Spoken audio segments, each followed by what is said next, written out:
the President of the Philippines, President Rodrigo Roa Duterte!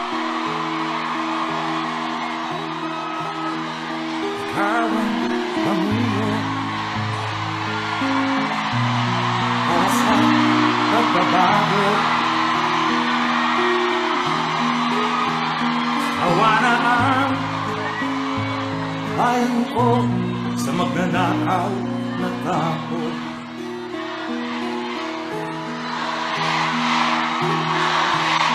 Madilim na kahapon, ikaw ang mag-aahon. Sa piling mo, di ko mawawala ang gusto. Mga kababayan, settle down muna tayo. Please be seated. Thank you. May now call on Ambassador Ahmad Sakam for his welcome remarks. Para sa pagkasenso, ikaw at ako, tayong lahat kay Rodrigo. Hello, President Rodrigo Roa Duterte, members of the Cabinet, and other high officials, honored guests, my Filipino countrymen. Sa totoo lang po, 5 araw pa lang ako rito bilang Ambassador of the Philippines. Pero ang unang ginawa ko, to convene the leaders of the association. And I was surprised to know there were 43 associations throughout the Kingdom of Jordan. 43 to represent 43,000 Filipino workers. So, nagulat ako. Ang tanong nila, Mr. Ambassador, are you the advance party?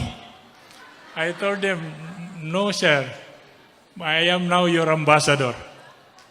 And then nagtanong diyan, bakit po si Presidente Duterte hanggang ngayon hindi natitinag ang popularity niya? Ang tanong ko po, I was forced to answer. Ang tanong ko po, una-una, the only president who is focused on his crusade against drug.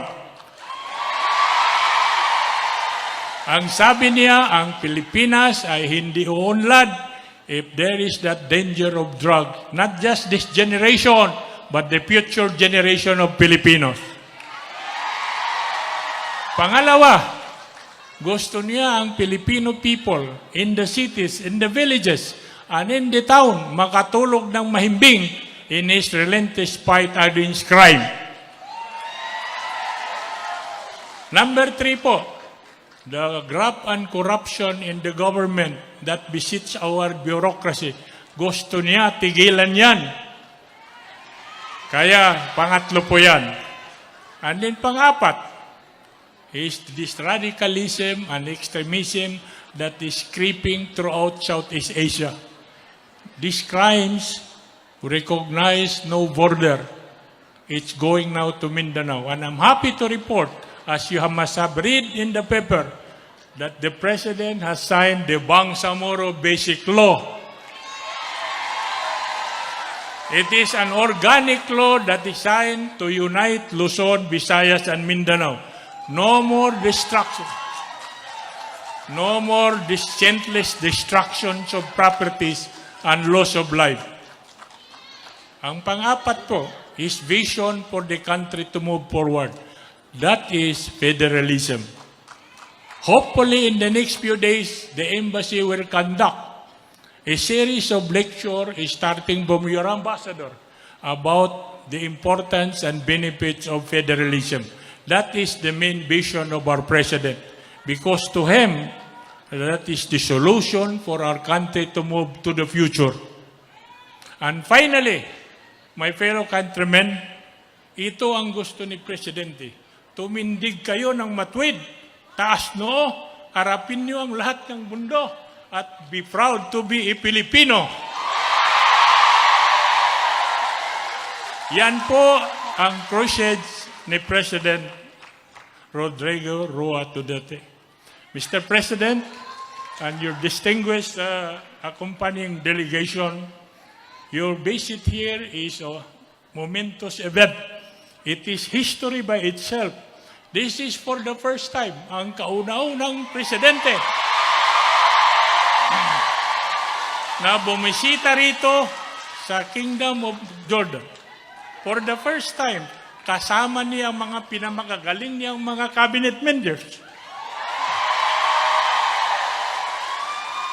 Nagpapatunay sa lakas at tibay ng samahan ng Pilipinas at Jordan. Pangalawa, more than that, gusto patunayan ni Presidente na kayo mahal na mahal niya. This Hashemite Kingdom is the land of the Bible. Maraming propeta rito nagpahayag at nagdala ng mensahe ng Panginoon Diyos dito sa Jordan. And this is also a kingdom ruled by a benevolent, compassionate ruler in the person of King Abdullah II bin Hussein. Tinitinggala siya ng mga taga rito. Ngayon, sa tingin ko, in your hearts, in your mind, mayroon din kayo tinitinggala dito. This is a Duterte kingdom, a Duterte territory. Kaya isigaw, Duterte, Duterte, Duterte.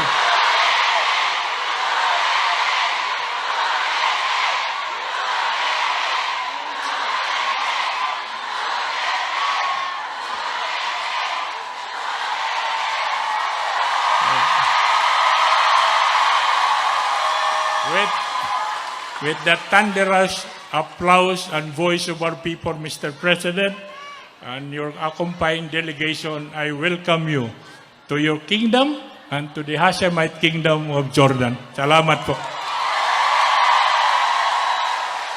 Solid Duterte!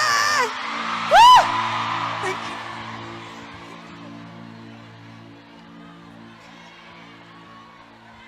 Thank you, Margie. May I now call on the Secretary of Foreign Affairs, Secretary Alan Peter Cayetano.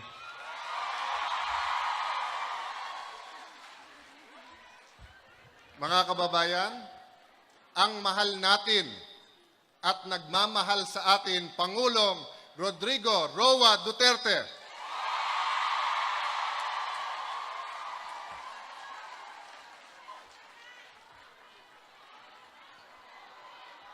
Thank you. Ano po?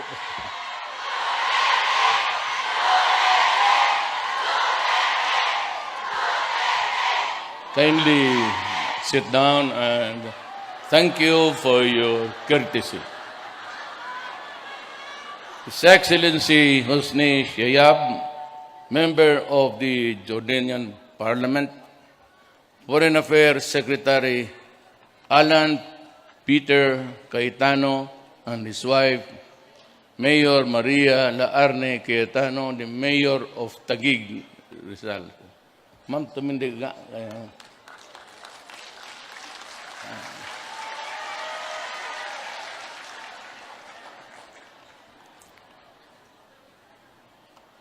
Executive Secretary Salvador Midaldia and his wife Maria Bartolo Midaldia. Ma'am, where are you? Labor and Employment Secretary Silvestre Bellio.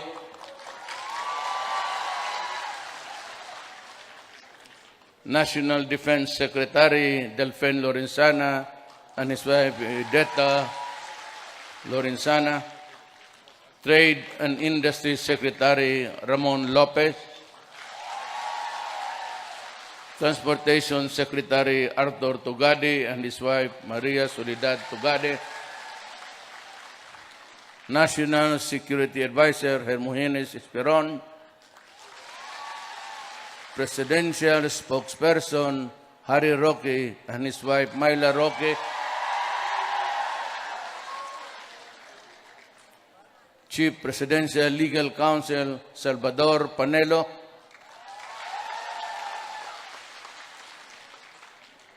Secretary Bongo,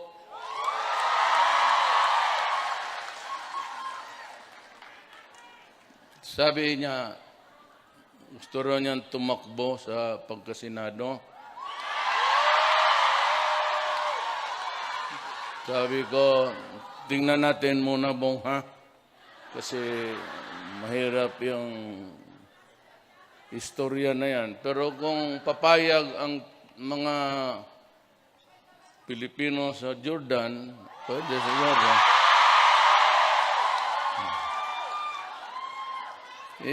Ito naman si Bongo actually. Ang tatay nito, ang pamilya na to, mga tesoro ng Batangas. Hindi, ang tatay niya ang Go. Pero kaya, there's always the presumption that is Chinese or in Chikian or pure Chinese. No, he's half Filipino. Ang mga pamilya ng mga tesoro ng Batangas, yung Barong. Yan sila. Diyan siya galing. He's a graduate of Lasal. Mahusay ito na negosyante. Kaya lang, when my aide was also a military, a lieutenant, died, naglalaro sila ng basketball. Ayun, silang magkabarkada. Pagpasa sa bura, doon kay yung sundalo, pagsalo na tumba diretso na stroke. Siya ang pumalit, sabi niya, wala naman akong trabaho. Ako na muna ang tumulong sa iyo kasi it was Sunday. I think everybody was relaxing, laro. Sabi ko, sige. But I stayed along to become a full-time aide. But actually, yung pinakamalaking printing press, ano kayo mga taga-Davao, alam na yan, Tesoros Printing Press, sa likod ng UM. Hindi naman ito extra mayaman, pero may pera ang pamilya nito. So, yan ang istorya na talaga ng Bongo. He's Chinese. Yes, he is. But he is also one of the tribes who are known for their nationalism, mga Batangueño. And I have here interior and local government officer in charge. Kasi hindi pa siya maka-assume as full-time secretary for the simple reason that if you are from the military and you retire, you cannot be a regular secretary or a cabinet member until after 1 year. So I got him, si Ed Anyo, because siya yung chief of staff, army. He did a fine job sa lahat sa trabaho. So sabi ko, kindly join me. Pero kung naghanap kayo ng ano, I mean, he's not running. Pero kayong mga Pilipino, I will not be here for all time. I may not even survive next month. Alam mo, ang buhay, the imponderables of life. We never can tell. It's only Allah who controls our lives. So it's only God. Pero maawa naman kayo sa bayan ninyo. Kung sa buti lang yan kung pauno, sinong popular sa sine, sinong popular na aktor. Pero por Diyos naman, kung magdating na sa mga batas-batas, mamili naman kayo ng taong na Ngan ang totoo. Hindi ko alam, wala pa akong slate. Wala pa akong slate. Pero if I were to give you one that comes from the heart, ang akin just take it or leave it because ako wala na. Sagad na ako eh. After 6 years, bye-bye, no more. At hindi na ako Yan ang sabi ng batas natin, hindi na talaga pwede. So, kaya yung mga dapat kong gawin ko. May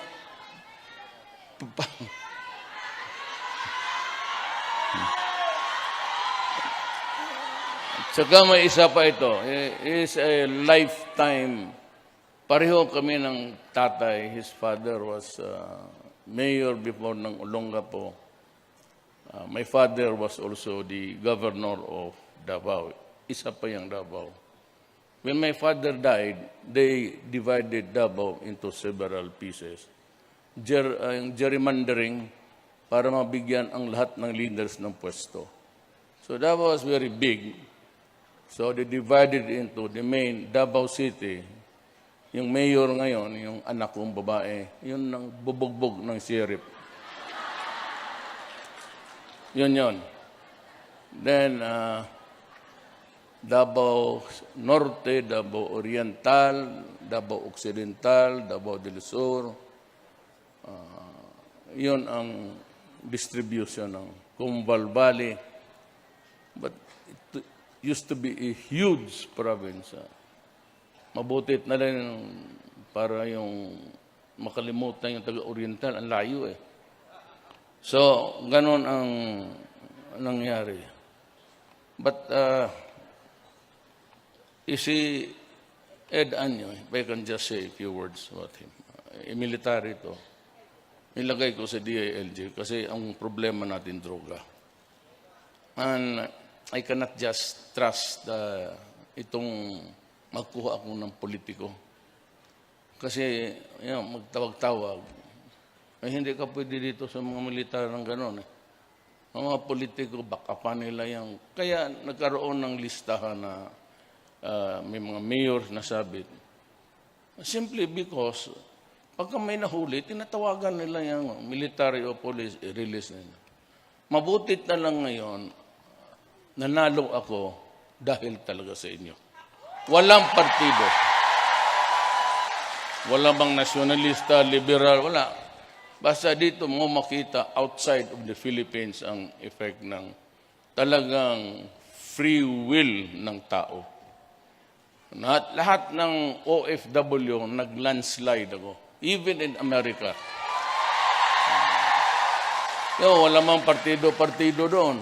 So, kayo dito, wala rin. Basta, lang anong narinig ninyo, yung anong nababasa ninyo.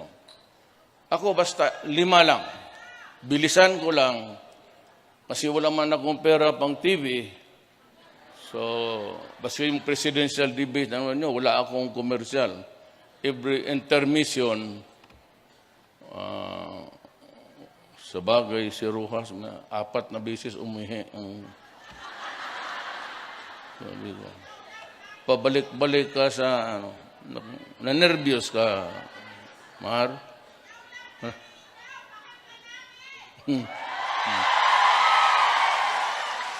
So, yun talaga sheer tao. Wala akong governor sa norte, sa Luzon. Si Aimee lang yung kaibigan kong, Aimee Marcos. Then, si Abet ng Bataan, Garcia. Tapos wala na. In the Visayas, where my father, nanay ko Mindanawan, Maranao. Tatay ko Bisaya from Cebu.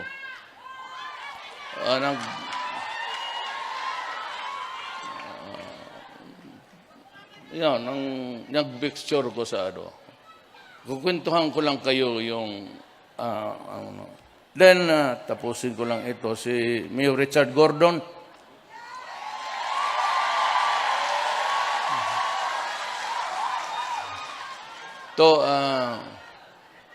Pareho kami nito. Yung tatay niya, politiko hanggang kamatayan. Tatay ko, politiko hanggang kamatayan. Ako, patayin talaga ako ninyo. Wala na rin hito. 40 years ako sa pagka-public prosecutor, tapos mayor for 23 years ng Davao, congressman, vice mayor ni Inday. Yun yung panahon na nang bubugbog ng tao si Inday. Alam mo, sino ang taga Davao dito?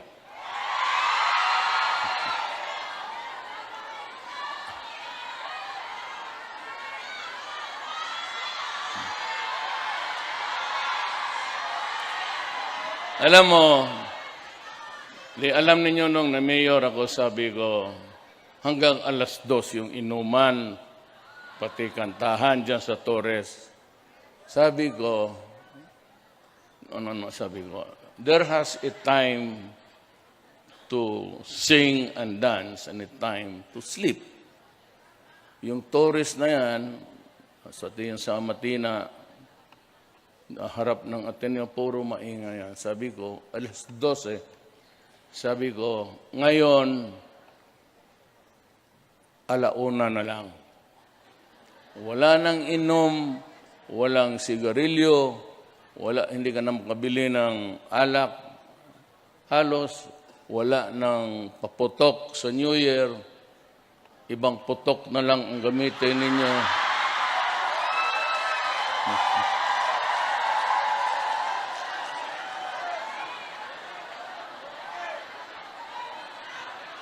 Tapos yun, medyo ang Davao kumalma. Ngayon, pagdating nitong babae, si Inday, ayaw kong makita mo ang Davao ngayon, araw-araw, Birnis Santo. Totoo yan. Magtanong kayo,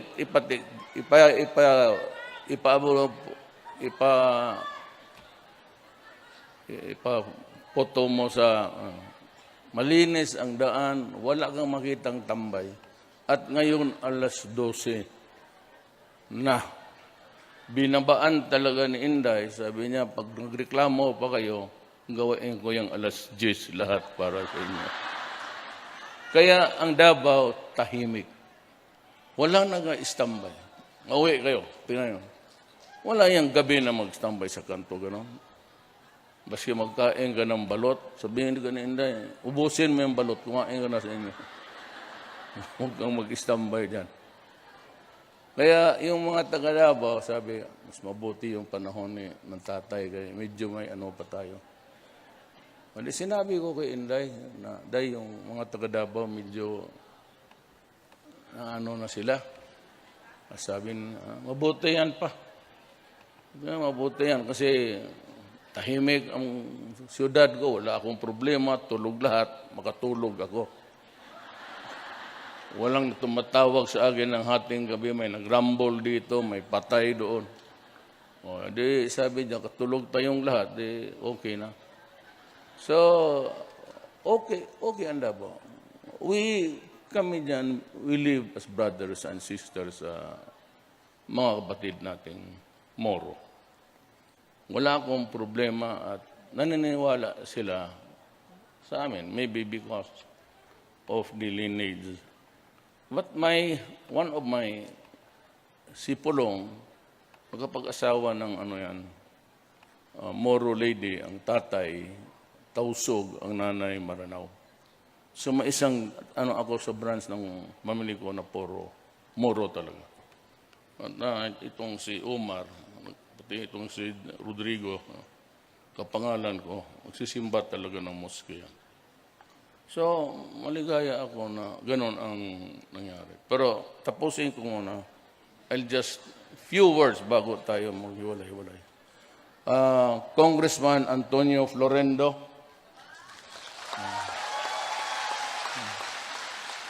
Congressman Feliciano Belmonte.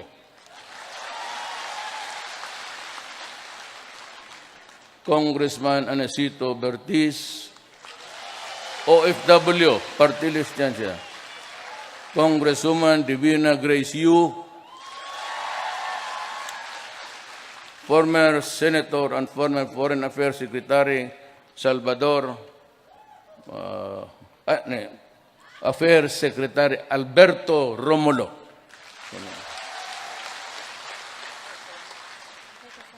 Ayun, yun ang Foreign Affairs Secretary pati Executive Secretary ni both Gloria Arroyo and kay Aquino.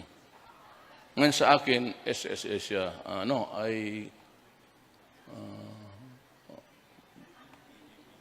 DBP.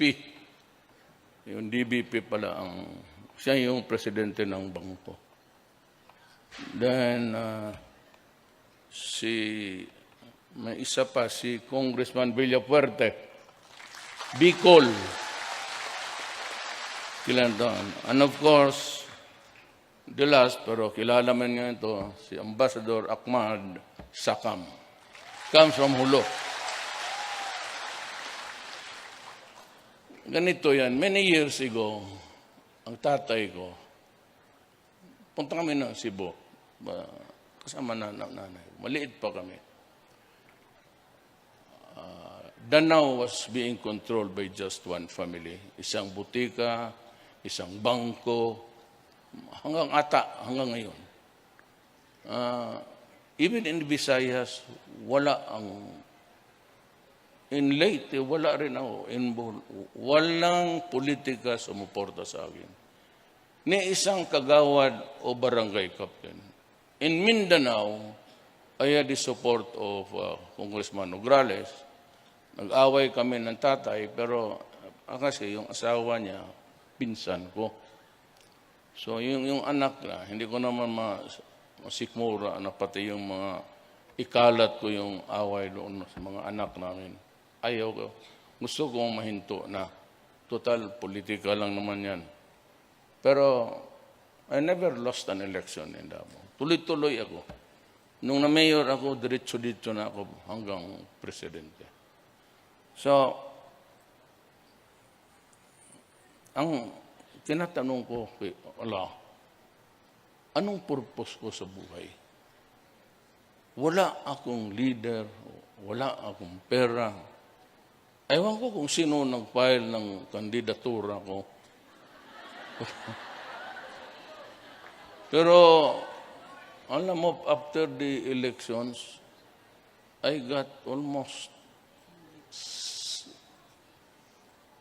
basta ang lamang ko over the second was almost 6 million. In Metro Manila, kasi naman ang Tagalog ko, baluktot talaga, I did not expect na mag-landslide ako. So, I asked God, bakit mo ako ang panalo mo? What will I do now? Ang sinabi ko, sa promise ko, madali ako mag-speech kasi walang oras, 1 minute, 30 seconds. Yung mga ganong kalukuhan yan. So I would advise later, itong kumilik dapat 1 minute, 30 seconds. You cannot. So ako, bilis lang ako. Bullet, yung 1 sentence lang. But I promise the people that I will stop corruption. To this day, ginagawa ko yan. Ginagawa ko talaga. The latest na dinismiss ko was a general in the Armed Forces of the Philippines. Ginagawa ko talaga lahat. Marami na akong napaalis, kaibigan ko yung sumama sa akin 1988 pa. Pagdating dyan, nagkalat. Halos lahat. Napaalis ko. Sabi ko, ang usapan natin, kilala naman ninyo ako na basta sa tao, I can be with you all. Magpakamatay ako sa iyo. Pero kung sabihin mo, you will drag my honor into a kind of, hindi ko kaya yan. So I promise, hanggang ngayon, humihirit ako. Second is, sabi ko, I will try to stop drugs. Talagang hanggang dito kumbaga ang tubig sa drug nandito. Alam mo, if I renege, mag-atras ako, bawiin ko yung salita ko at hayaan ko ang Pilipinas. We will be flooded with drugs, and there is no tomorrow for our children. Di talaga yun. Kaya sinabi ko, in all forums, kaya ako na dinidemanda, sabi ko, I will build a country. When I was a city mayor, I said, I will build a city that will be comfort. I cannot give you heaven, but I can give you a comfortable life. A city that is sabi ko sa mga Dabawin nyo, do not destroy the city I have built all this year. If you do that, I will kill you. Sabi ko sa kanila, do not kill our children with drugs because I will kill you.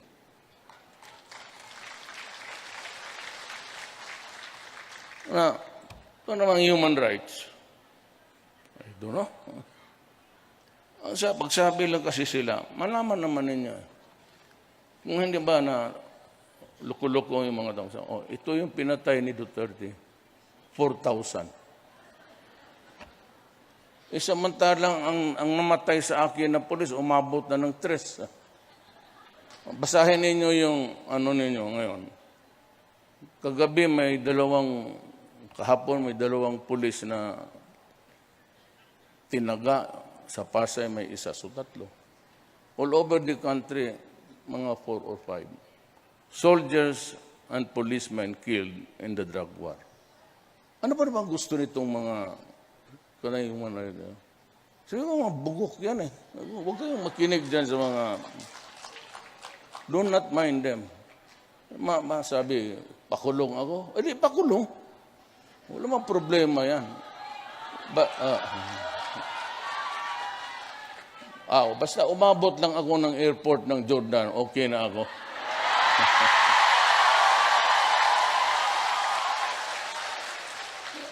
Mahirap yung hayaan mo. Ako yung presidente. Ibig mong sabihin, sa panahon ko, imudmud mo yung bayan ko sa droga. Then I would be known na, panahon ni Duterte. Grabe. Kaya ngayon, tignan mo, maraming buang. It destroys the brain. Ganito yan. The Chinese triad, the bamboo gang, which is famous in Asia, has taken over the drug operations in the Philippines. And yung cocaine from Mexico, kinakarga nila yun sa mga container. Yung containers kasi, nagpapaikot yan sa buong mundo. Cargo for United States, magdaan mo na ng Hong Kong, gano'n. So, that's how it's being carried. Aside from yung outright smuggling talaga. Kung hayaan ko itong mga, my father, grandfather ko, nanay ng kapag-asawa ng Maranao, Chinese. Chinese yun. Pero sabi ko, hanggang doon lang ang pinagsamahan natin sa mundo. Any other thing, sabi ko, hindi ko kayo palusutin. Because I would even feel offended kung sabihin mo ako na hindi yan Pilipino. Because when he asked me, of course, I'm a Filipino. I have Chinese blood, correct. I have a Mindanaoan mother. Pero, droga, alam mo bakit? Alam niyo bakit? Sa inyo, just the same when kami nagpunta ng ibang lugar to seek the greener pasture. Hindi magkasya ang kinita natin o ang mga anak natin gusto pang to educate themselves more. And the only way they can do that is talagang underpaid because of the economy. I do not know why. I'll tell you why. For as long as there is corruption in government, and for as long as there is no law and order. The Philippines talagang hanggang dyan lang. Maniwala kayo. Ako na yung presidente nagsasabi sa inyo. Pag hindi na ito yung corruption at hindi na ito yung gira-gira, walang papasok sa atin. Bakit pa? Papakidnap ka pa mo. And so, I have to do something. Radical? Maybe. Basta hanapan ko ng paraan na maabot ko yung walang droga, walang korupsyon. Droga. Kami, ganon. Pumunta ng Mindanao to seek the greener pasture. Nung panahon ko, my father had a dream. Wala mang pag-asa sa Danau, Cebu. Mahirap lang man ang pamilya namin. Ang nanay ko taga Danau, sabi niya, nanay ko, doon na lang tayo sa Mindanao. O nagpunta kami doon. At hindi naman lahat. Maraming pumunta, lumabas to seek a future better than what they had. Maraming succeeded. But also marami until now, especially in the Philippines, talagang hirap pa rin. Ito ang masakit sa akin. Ayaw kong sabihin mayaman ako o pobre ako. Kasi kung magsabi ako pobre ako, sino man ang maniwala? Saan mo pala yung sweldo mo? Hindi ako. Kayong taga Davao, alam naman ninyo. Maestra lang yung mama ko. Ngayon, kagaya ninyo dito to seek the greener pasture. How about yung others na sometimes inaabuso, binubugbog, pinapatay, pinapasok sa mga refrigerator. Tapos sila pumunta dito to endure loneliness. Iba talaga yung bayan mo eh. To endure everything. Sige, padala ng padala. Tapos ito naman mga balbahutog na to. Sige rin, dikitan doon sa... Tapos ngayon, kung mabatay, sabihin, kasi Duterte patay ng mamahirap. Correct. Because shabu is a commodity for the poor. Mura. Mahal ang cocaine. Kaya ang mga mayaman, nandoon sa yate nila, sakay ng eroplano, itong mga iba, itong mahirap, 200 lang. Kung maraming supply, mura. Kung may magtapon na bagong shabu dyan, isang bodega, mura ang... Iba paano yan? Ngayon, kayo, o hindi kayo, yung iba, marami mang kutsi dyan sa labas, inyo yan eh. Yung iba, what will happen to them? Tiniis nila, hindi makauwi just to save. Ang mga anak nila, pagdabas nila, you know, guys, if a family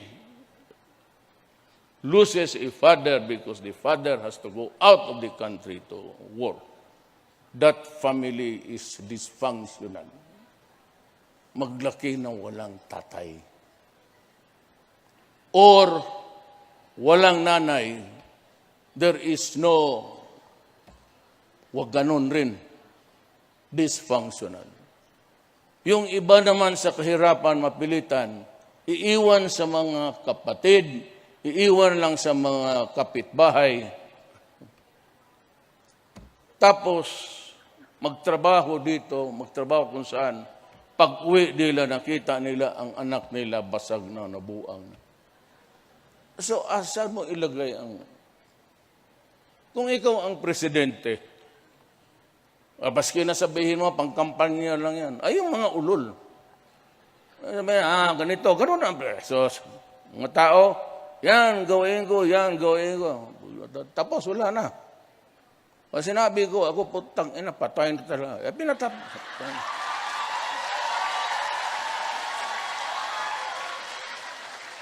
Sinabi ko, huwag mong sirain ang bayan ko. Pag sinira mo, kayo. Hindi tayo makalabas ng ganitong ibang sabihin, kung mag 50 years ako presidente, 50 years ako magbalik-balik dito. Bakit ako pumunta dito? Well, of course, first is to make a historic visit to the Kingdom of Jordan. Si King Abdullah is a very good guy. Ano siya, sincere. So, I have nothing but praises for him. He has a human soul. Kaya matagal kami nag-usap about you. Pag-usapan lang namin nung isa yung undocumented people. I will send maybe Secretary Cayetano to fix this thing. And baka maayos. Alam bakit? Wala kayong dapat taguan. Pag sinabi nilang lumabas kayo, because the king is a man, His Majesty is a man of his word. Totoo talaga. Isa sa mga rare nakita ko na talagang kung magsalita, makita, you can see the human spirit in his words. So, ganon. Kaya, ilan lang kitain nyo dito? Tamang-tama lang makatapos ang anak. Happy na kayo niyan, ma-engineer, ma-doktor. Ngayon, pagtanda ninyo, Aber, sinong bibili ng medisina mo?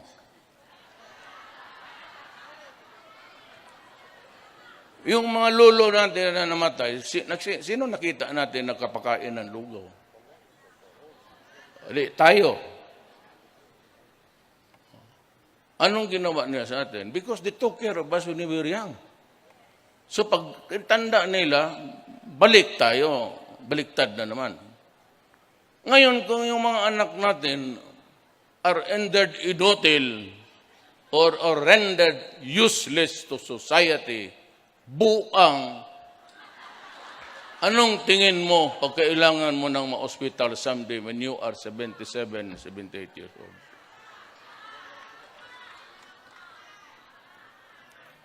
Kaya talaga pinapatay ko yun.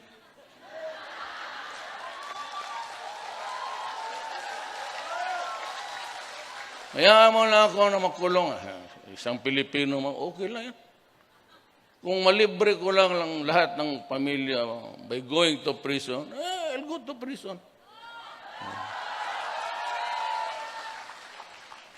Total, tapos na rin ako. Nakuha ko na lahat. Pera lang sa hindi kaya. Karaming magaganda. Hindi talaga. Maubusan ka ng panahon. Mamatay ka na lang. Nandiyan pa rin. Yan ang masakit sa akin. Hindi nila nakukuha yan. Hindi nila nakukuha ng mga human rights yan. Kasi mga bugok. Sige, mga libro. Mga human rights. Pati Pilipinas. Ang Pilipinas, alam mo sinong mahawak? Komunista. Maniwala ka. Yung isa sa kanila, na kadre talaga, nakapasok pa sa UN. Ayaw pa maniwala. Kay dilima. Gusto nila, i-release ko daw kasi prisoner of conscience. And every time, every leader na mga magbulong sa akin, can you do something about the... Why? Hindi naman akin yan. Ngayon, he is considered internationally na prisoner of conscience daw. Kasi trump-up charges yung pulis ang nag-imbestiga sa kanya. Ang nag-testify sa kanya, yung partner niya doon sa video. Kita ba ninyo yun? O, ano siya? Prisoner of conscience. Prisoner of libog.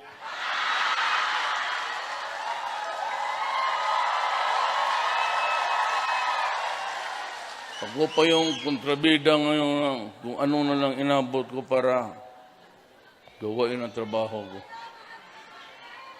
Then sabi ko, I will talk to the enemies of the state. So mayroon tayo sa BBL, lumusot na, ito pa, karamihan ito tila mga Maguindanao. I don't know if Marawi would find its way there as a member. Pero hopefully, we are going into a plebiscite. I will campaign for the yes. Para mahirap talaga ang sitwasyon sa Mindanao. Ganito na lang para maintindihan ninyo. Pagdating ni Magellan, gagong yun, dumating sa Leyte, dala-dala niya yung cross, dala-dala niya yung canyon, the cannons, the muskets, yung rifle na malayo ka pa. Ang mga natives noon, sila lapu-lapo kasi Moro.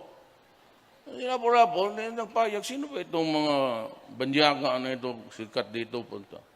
Nagdala ng cross, tapos gusto gawain ng Kristiyanos. Wala akong sa religion. Wala akong... Ang problema, talagang... Hindi na niya kita. Pero when you conquer a country, you have to kill. Like the Dutch took over Indonesia noon. At ang Malaysia, pati yung isang kinuha ng British. Yun, we were for 400 years under tayo ng Espanyol. Hindi mo masabi, Rod, kalimutan mo na yan. Ilang masakir yung ginawa niyo sa mga tatay namin. Not just like the Americans. Yung Balangiga Bells, bago niya na pinatay, ang order was to kill 9 and above na lalaki, talagang minasakir. Tapos kinuha nila as a trophy yung kampana ng simbahan. Kasi yun ang pang-warning ng ginamit ng mga Pilipino, insurrectus noon. Sabi na 1 century ago. Why? Time heals the wounds of murder. Sabi ko, hindi niya balik yan. Maghintay ko ng total 3 years lang naman. Baka ako ayaw ko talaga. Pero sabi ko, kasi malapit man ang military natin sa kanila. Kasi karamihan ng militar natin doon mag-postgraduate ika nga. So, pati yung mga armas natin. Wala akong galit sa tao. Dito ako sa prinsipyo. Bakit nila kinuha at the expense of a bloody fight? Killing even children. Yan ang masakit sa akin. Pilipino ako eh. So, I'm trying to talk to si Normie Suarez, meron kaming timetable. There is a timeline for us to talk again. Tapos sabi ko, hindi ako makialam. Nandito man lahat mga cabinet members ko. Hindi ako makialam sa mga transactions sa gobyerno. Ang totoo niya, nandiyan man sila lahat. Walang transaction sa gobyerno. Pagbili ka ng MRT o mag-reclaim ka ng 5 hektarya na dagat. I do not. It begins and ends sa kanila lang. Wala ako. Kaya wala ka talaga. Kaya minumura ko, ABS-CBN, pati Inquirer. Puro kasinungalingan, kapalpakan. Isang, kumatos na daw ako. Pati yung sunog ko kapo na sa desert, may nanonood ako ng demonstration. Binilihan naman ako ng nakalimutan ko rin. Sunog na naman. Hindi kasi, noon pa yung sa eleksyon, binigyan nila ako ng pero habang house to house ka, natutulog. Tapos, natikman mo ba yung... Hindi ko ginagamit. Sunog. Sabi ko, lalaki man ako. Hindi mo kailangan pa puti-puti. Ganyan. Ang mahirap yung may puting itlog.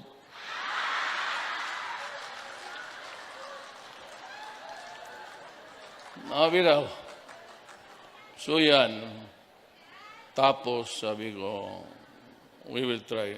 Inflation is, dahil yan kay Trump, when Trump raised yung mga tariff niya, pati banned other items, nagka-loko-loko ang...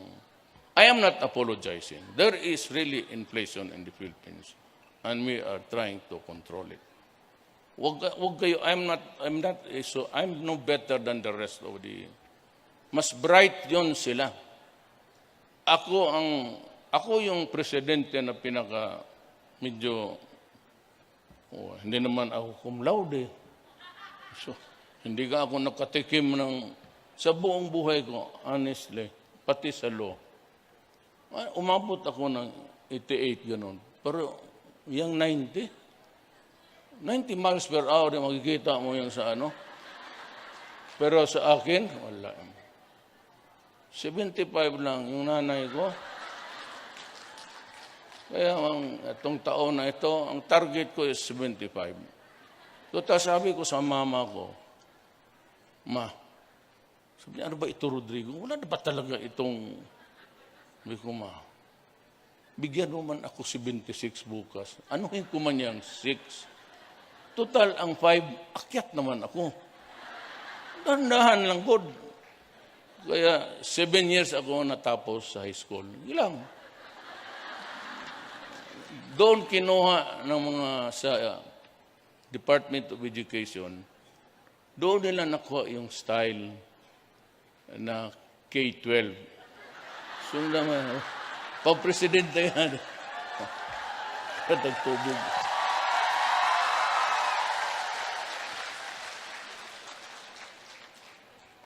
Alam mo, itong bulador ka talagang...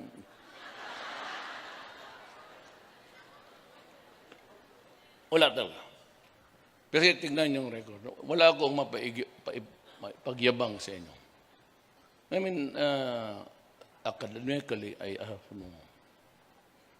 Hanggang 75, hanggang sa bar. Pero okay man, marunong man ako affidavit lang, kaya yan. Hindi ko gaya dito sa Harry Roque. Bright yan. UPO. Kita man ako magsalita. Bongo, Lasal yan. Outstanding. Arthur Tugadi from Lucano to Cagayan Valley. God. Then si Delphine Lorenzana is beginning sa Ilocos Norte to, pero Ilocano, marami na silang Ilocano dito. Dalawa na lang kami. Totoo, dalawa na lang kaming Bisaya na iwan dyan sa kabinet. Si Delphine Lorenzana, sabi kilala na si Pastor Kibuloy, nakikinig, classmate man niya yan sa Cotabato City. Sabi niya, si Kibuloy nagsabi, yan ang valedictorian namin noon. So, but he became a soldier, PMA, bright rin. Salvador Medaldia, bright. He is the son of the late Justice Leo Medaldia. Siya yan. Alan Peter Cayetano, yung distinguished. Alam mo, sa totoo lang, wala akong nakita dyan. Kasi kayo, I leave it to you. Bahala kayo. Maghanap na ng next president. Tignan lang ninyo yung yabang, ang arte, kung magsalita. Ganyan sa Senado. Pasti Congress. Well, if I want to talk that way, I can. Just like I think you may have been visited by Secretary Yasay while he studied in the United States for only 6 months. And when he came back, he was talking like a New Yorker. There was a drawl in him. But for the life of me, I can't really understand why he would talk that way. So, pwede man yung ganun, pero ang tono ng accent ko is, balik ako sa Tagalog, because kami taga Davao, halo kami. Halo kami magsalita. Magsalita ako ngayon, unya pagkahuman, sige na kong istorya Bisaya, unya musultin. Ganon kami. Pagka hindi ka, yung mga bagong anak namin, pagka magsalita kayo, hindi mo intindihan. Bigla lang yung mag-shift sa Bisaya. You can tell by the twang. Ang aking mga kapatid doon sa Marawi, malaman mo man yan sila magsalita. Ganun man yan. Pinsan man namin yan si Presidente. Kaya may, ay sus, maranaw pa iyo. Pagkasuplado noon. May maranaw, overspeeding siya. Hinabol ng pulis. Tinabol lang talaga hanggang Kalinan. Doon na siya pumara sa crossing, kaya mag-stop ka sa may truck. So nahuli na siya ng pulis. Tabi. Sabi niya, bakit sir? Anong kasalanan ko? Sabi ng pulis, kasalanan mo na overspeeding ka?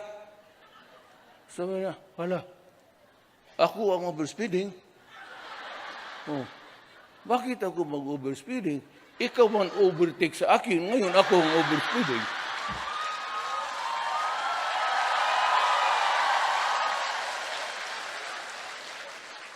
Pero kami lang yan, ha? Kung kami magbiroan yan, okay lang. Wala sa amin yan. Pero kung iba, well, of course, kung pakilala ka muna na muna. Yan, kung magbibiro kami lang, okay lang sa amin yan. Kasi marami talaga yan sila.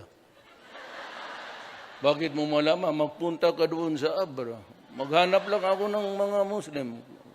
Yung mauna malapitan ko, Brad, bakit saan ako maghanap? Sa palengke. Makita mo doon sa malayo, dibidi. Ito na ang mga kababayan. Kulikal, matalo ako dito, bantay kayo sa akin. Hindi. Captured boat na ito dito. Totoo nga.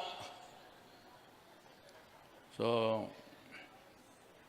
yan ang inang ko sa inyo na kung bakit yung mga extrajudicial, okay, maniwala niyan, away talaga.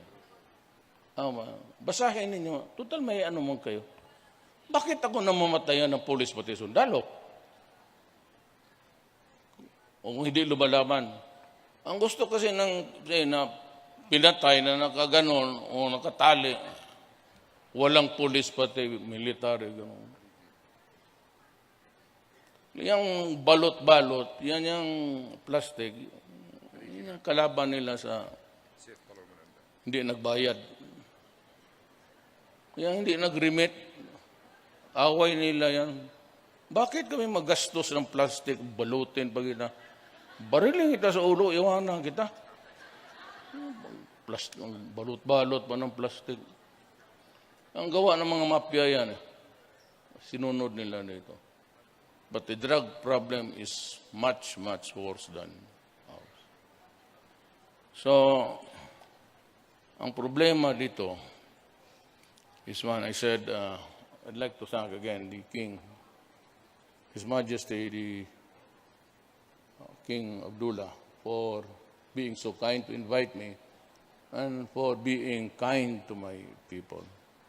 And one of the things that we talk, hindi sa kanya, is I will try to find a solution. Marami yan, itong undocumented Filipinos. Kaya mga anak nila, hindi pa pala nakakauwi. So, I hope to work on it right away. Nandito man si Alan.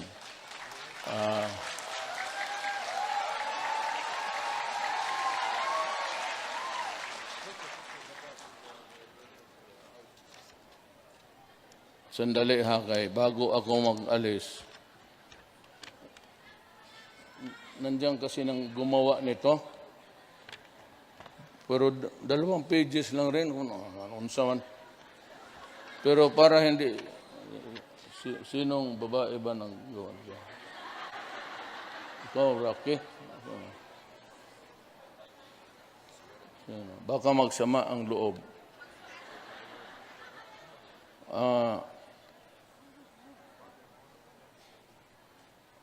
Yung last paragraph na lang. Emphasize that the Philippine government is working hard to make working abroad a choice, not a necessity for Filipinos. Underscore the importance of keeping the Filipino family together. Yan nga ang masakit sa akin eh. Kaya yung rage ko sa loob, kaya nga ganun-ganun ang buhay, tapos ganunin mo pa.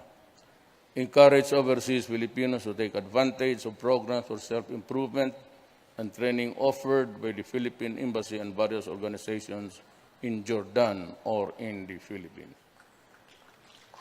I will also reiterate the significance of self-improvement in nation building and becoming a true agent for change. Thank you, the Filipino community, for the support during the 2016 presidential elections. And sabi dito, bid goodbye.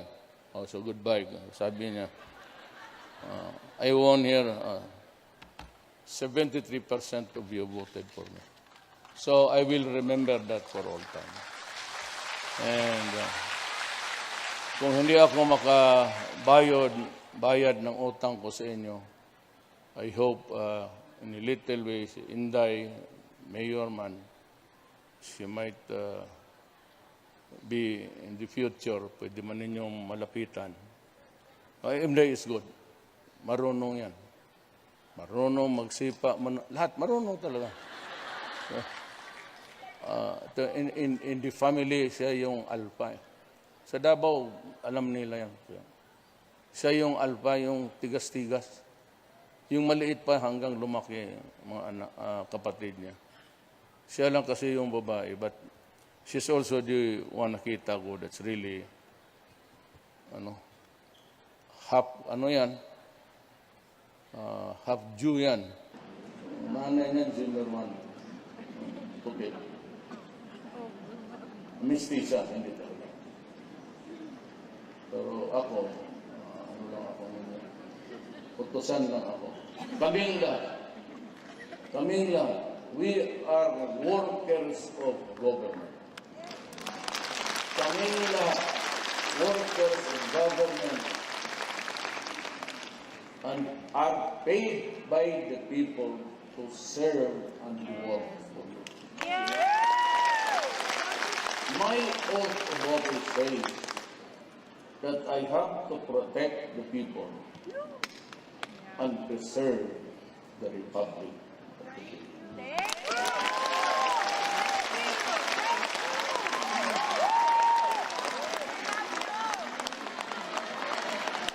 Thank you, Mr. President.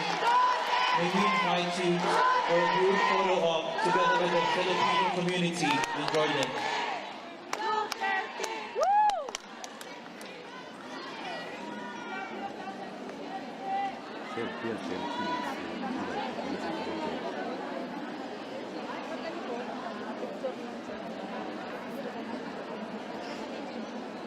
May camera na dito.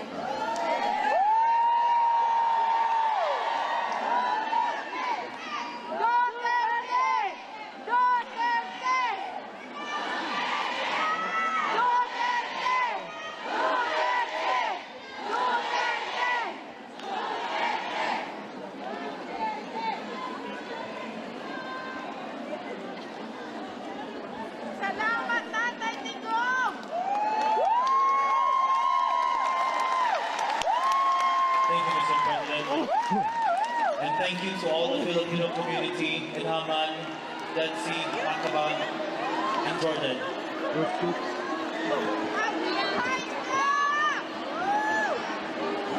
Sige.